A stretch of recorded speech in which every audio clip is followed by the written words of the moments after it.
What is going on, Babylonians? It's me, Songs of Rage, back with another AREN video to bring to you, and today we're actually going to be doing something that was suggested by the community when it came to the poll that we put out.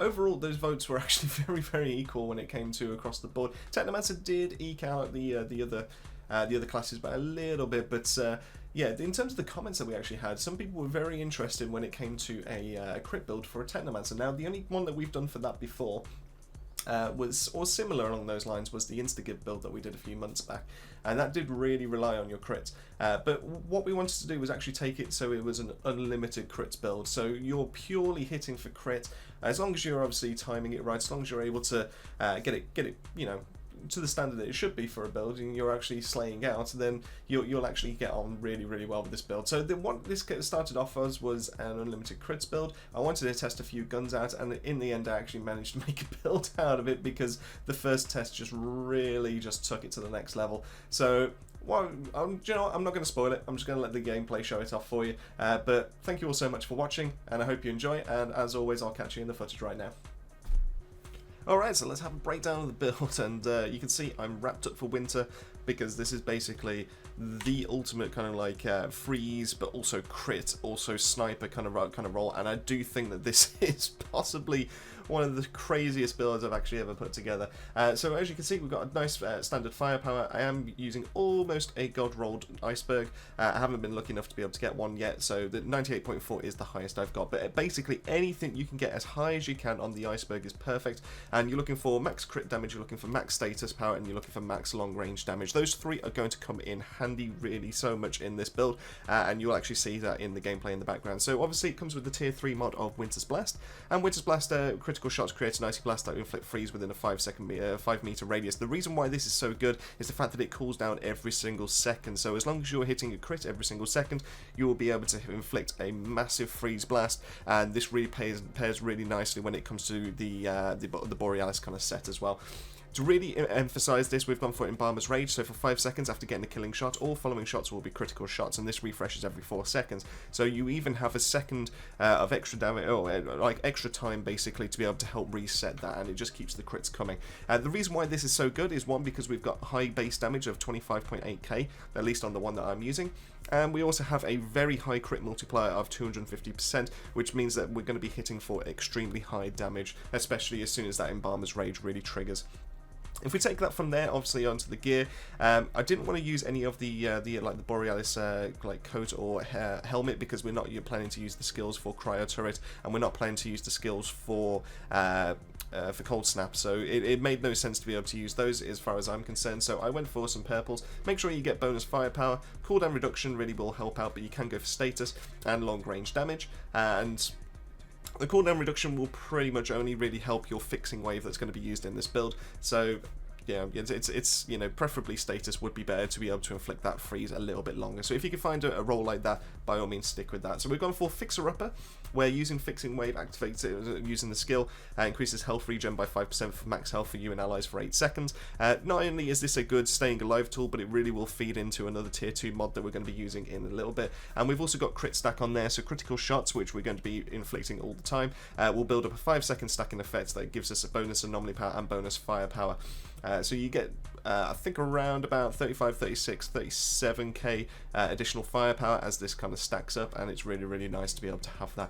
We then go onto here to the purple chest that I've got for. Once again, this is bonus firepower, cooldown reduction, long range damage, but like I say, if you can fit a status power in there instead of the cooldown reduction, that would go massively for you. On this, I've gone for Euthanizer, so we deal 25% more damage to enemies afflicted by Toxic. Because we are planning to use Blighted rounds, it makes sense that any kind of follow-up shots, we're going to be dealing that extra damage. I've gone for Damage Absorber. You can get this replaced, but unfortunately I just haven't managed to find the roles for this. Basically anything that can increase your firepower would be great. Something like Kingslayer would be a really nice one, that obviously as soon as you hit a critical shot, you're constantly having that bonus firepower. That would probably be a really nice one to be able to go on here, but definitely you want to find something else that can fit into there. It was just unfortunate for the rolls that I had on that. So the sheet that I'm going to put at the end is going to be the perfect one that I want to be able to roll, so you know, make sure you keep an eye out for that kind of gear. After that, we've gone for Waistcloth of the Borealis Monarch. So obviously bonus firepower, status fire, and this is the perfect role that we want. So you want to be able to keep an eye out for these. But I've replaced tier 3 mod for ice component, so that our blighted turret now inflicts freeze instead of toxic. Not a problem at all. It really helps out to be able to spread that freeze at the start, and it also, because it's a blighted turret, we also get our capstone at the end of the main top tree firepower as well. Freeze and boost, we can boost our damage to enemies inflicted by freeze by 15%, pretty much standard. Gloves of the Borealis Monarch, we've gone for Shatter, where we're increasing our damage to frozen enemies by 25%, really, really nice. And then the cycle is the main thing that then comes into it when it comes to Fixing Wave. Now, I love the interaction that Fixer Upper and the cycle actually gives, because this gives us a weapon damage bonus of 50%, and if we got 50% on top of the 25 or the 26k damage that we're going to be dealing in the first place, you can imagine how high that's going to go up with the crit damage. So as soon as we can boost up our weapon damage, it then gets put into all the multipliers, and we're going to see some stupid numbers. I have seen crits of just shy of 5.2 million with this setup, and it's very effective at taking down elites, so go for that. Then obviously we go into the Boots of the Borealis Monarch, just to be able to give us our 3-piece set, and also Sharp Eye, so aiming down sights gives us our bonus firepower, which we're going to be aiming down sights all the time because this is a sniper rifle build, and that gives us extra firepower. And Trick Up the Sleeve, so while the skill is active, we're refreshing 30% of our bullets. The reason why I go for this instead of Toxic Lead is because there are chances, there are quite a few opportunities where you actually get to kill some minions, and they don't even have a chance to be able to inflict the toxic to be able to do the follow-up. You're going to be killing them in one shot in most of the cases, so therefore this really helps out. The other thing that you could potentially swap out Damage Absorber for would be something like Captain Hunter, so you can get a 25% additional damage to elites, and that really would help in terms of deleting, just absolutely deleting any kind of elites that come in your way. So, you know, Kingslayer, Captain Hunter, all those kind of things, those would be the ones that you want to be able to replace with. If we go from there to the skills quickly, so we've got Blighted Turret, Blighted Rounds, Fixing Wave, everything's pretty much standard. You know, I don't really need to explain too much more than that, just don't know that Fixing Wave is going to be giving you a nice damage boost as soon as you activate it, so it's not just purely there to be able to keep yourself alive, you can activate it to be able to give yourself a nice damage boost. On top of that, we've gone for a mostly top tree, so we're going into our Sniper Master instead of the Assault Master, so that we can actually get some additional weapon damage just purely from that. We've gone for obviously Sniper Adept to be able to increase our sniper weapon damage by another 12%, and obviously the capstone is what really makes it as well, because obviously we're dealing even more damage when it comes to it. As soon as we go down here, obviously we've got, you know, critical damage, so the Havoc Nexus makes the most sense to be able to grab, and we're also dealing extra damage to enemies afflicted with freeze. Grabbed a little bit of health just to be able to help us out, and also a Gadgeteer to be able to reduce our cooldown on our Fixing Wave a little bit more, so it becomes a little bit more manageable. It allows you to be able to spam it out a little bit more.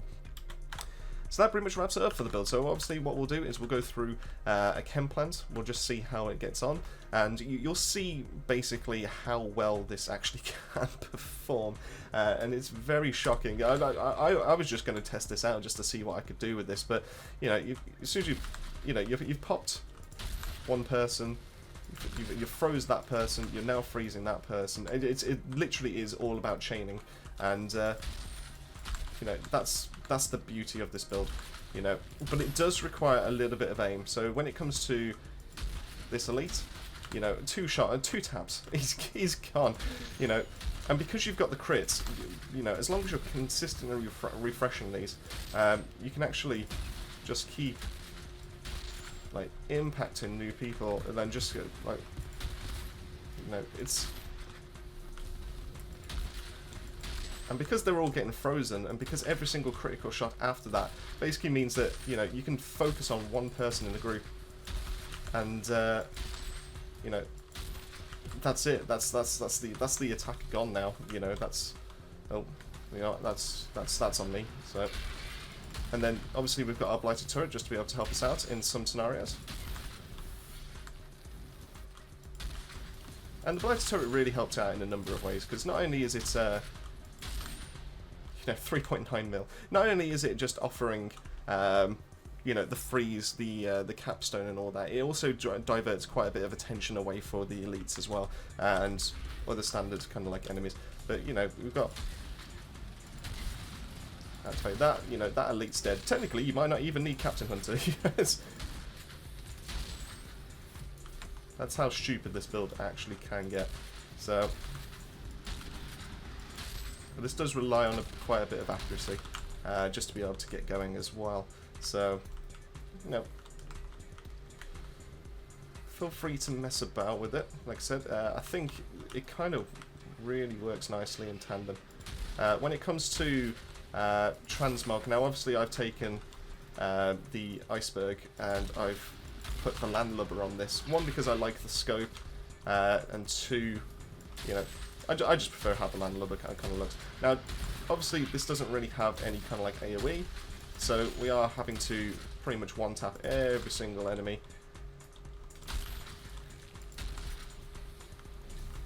But you see an elite come up, knock the head off, freeze, and then just, yeah, every single shot after that. Now, if this is done right, you shouldn't really run out of ammo. You know? If this is done right. But, I mean, what are they supposed to do? Now what we'll do is we'll save our fixing waves, just to...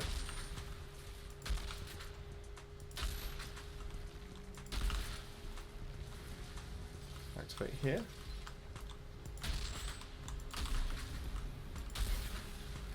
Everything is frozen, everything cannot move.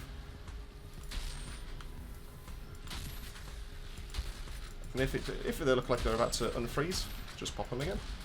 Now, oh god, now I'm actually going to lose my rounds. So what we can do now is swap over to, if you don't like the,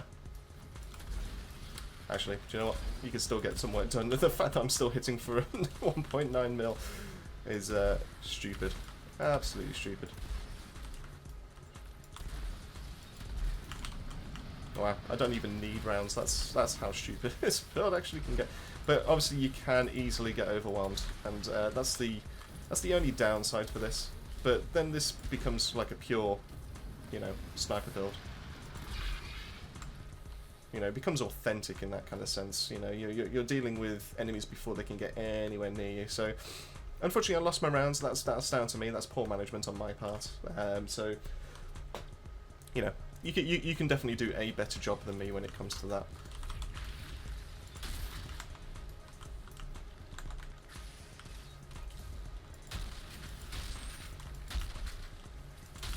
Oh, remember the days where the elites used to be a problem? Pepperidge Farms remembers.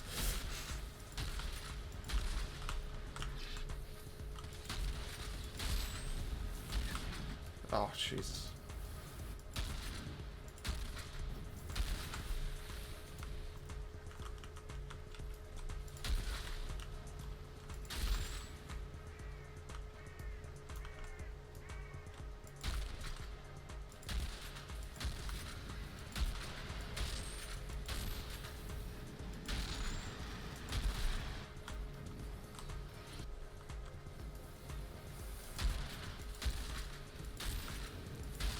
Now the main thing to remember with obviously this build is that if your accuracy does dip, even though Embalmer's Rage is really helping out with the crits, it does rely on getting that first one to obviously, you know, get it procced, you know, to get the action going. So if you can't get that first shot, yeah, you're not going to, it's not going to be a fun time for you. But any other time after that, you know, be absolutely fine because you're freezing enemies in place. You can find their crit spots. You can just one-tap them. It becomes a point-and-click adventure now. That's the thing.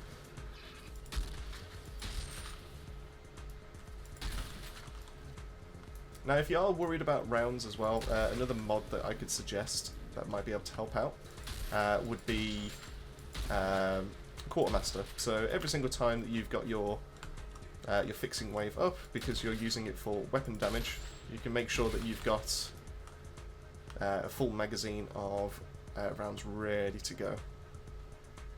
Come on. There we go.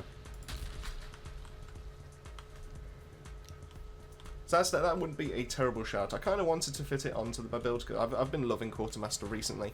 And I do figure it would make it sense. But the armour is also giving us a little bit of survivability just in case we are getting rushed like this. So, here would be a good test. So we can freeze these up. make sure they don't bother us.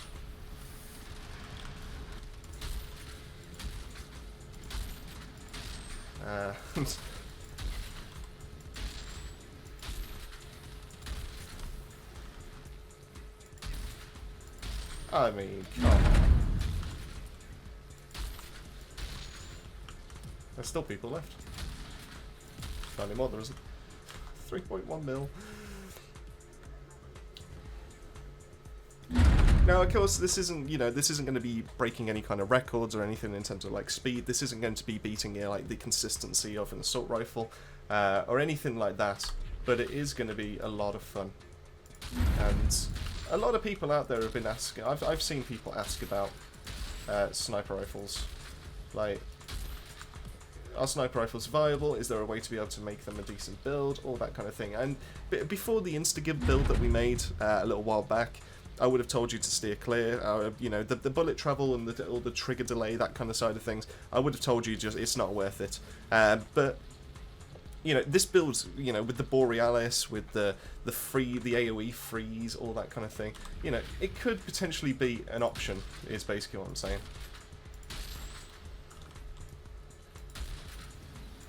There we go. That's what I was looking for.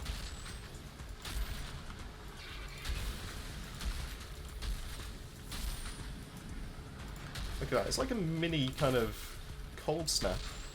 At least that's what I always used to use cold snap for.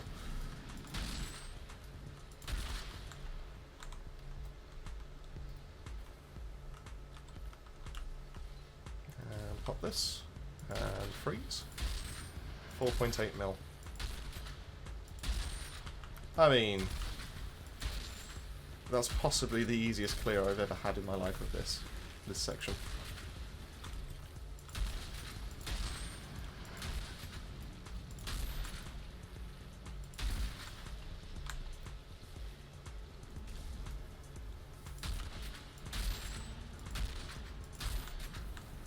I'm sorry, did you want to come out?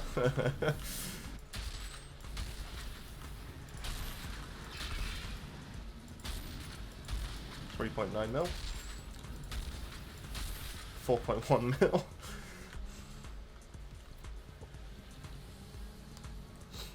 Now this can work because obviously you're dealing quite a bit of damage, you're dealing quite a bit of AoE freeze, all that kind of thing. You can actually use this in a co-op environment. Now, obviously 3 mil, 4 mil, all that kind of good stuff is you know, is respectable. It's good damage. So it's not like you've got to worry about not contributing anything. It's, you know, you'll still be offering something to the team. You'll be doing a lot of damage from the back. You'll be helping out the ones at the front that are taking the brunt of the damage. All that kind of good stuff.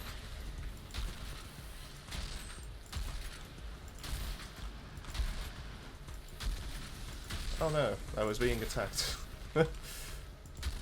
Oh no, the brood mother's dead.